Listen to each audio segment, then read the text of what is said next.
Joining right now is the Lieutenant Governor of Wisconsin, Sarah Rodriguez. Welcome, Lieutenant Governor. Give me a sense of how you feel Wisconsin voters are going about this election. Is there a lot of excitement and enthusiasm? I really think that there is. Thank you so much for having me. I am currently in Eau Claire, Wisconsin, in western Wisconsin. I just came back from La Crosse. We are launching canvases all across the state. We have multiple offices, whether it's in rural northern Wisconsin or in the city centers. Over 250 staff members that are working on this election.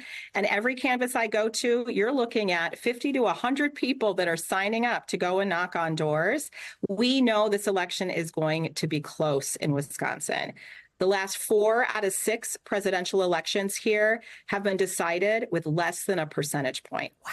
And so we are no stranger to having to make sure that we are knocking on every door that we can, bringing that message to all across Wisconsin. And I'm just really excited to be able to talk to people here in western Wisconsin, make sure that we get this canvass off to a great start, make sure that people's voices can be heard.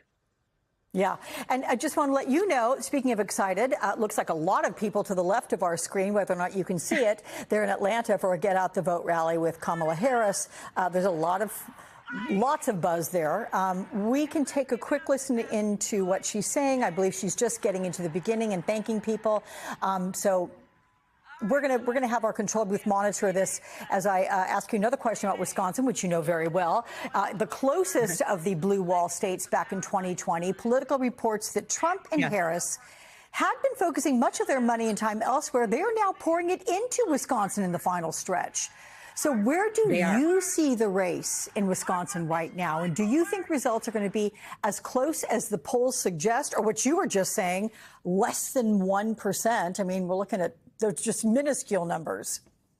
That's typically what we've seen in Wisconsin. We have some good news coming out of who are voting in Wisconsin. We have a 50% uptick in early voting, and that was just from Friday morning. And we know that Friday is one of our busiest days, and some of our most populous counties are able to vote today, early voting, and Sunday. So we're going to see even a bigger increase in that.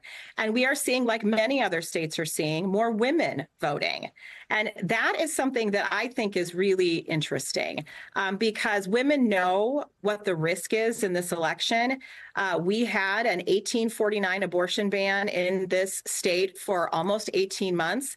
So they know what it's going to look like if Trump wins and institutes the abortion ban that he would like to implement.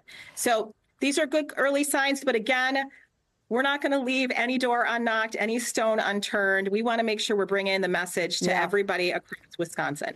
Before we listen a little bit more to the vice president, let me just ask you about something that may be giving you concern with that super PAC with ties to the Republican Party. It has spent several $100,000 supporting Jill Stein, and the mailings claim that Stein would protect the environment.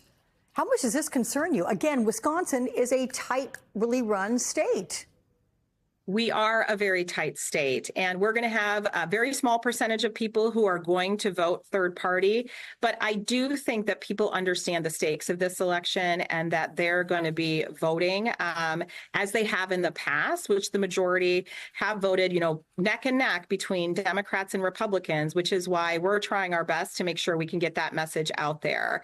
That's why we have the ground game we've had. We've done it for over a decade, being able to have folks, volunteers knocking on doors.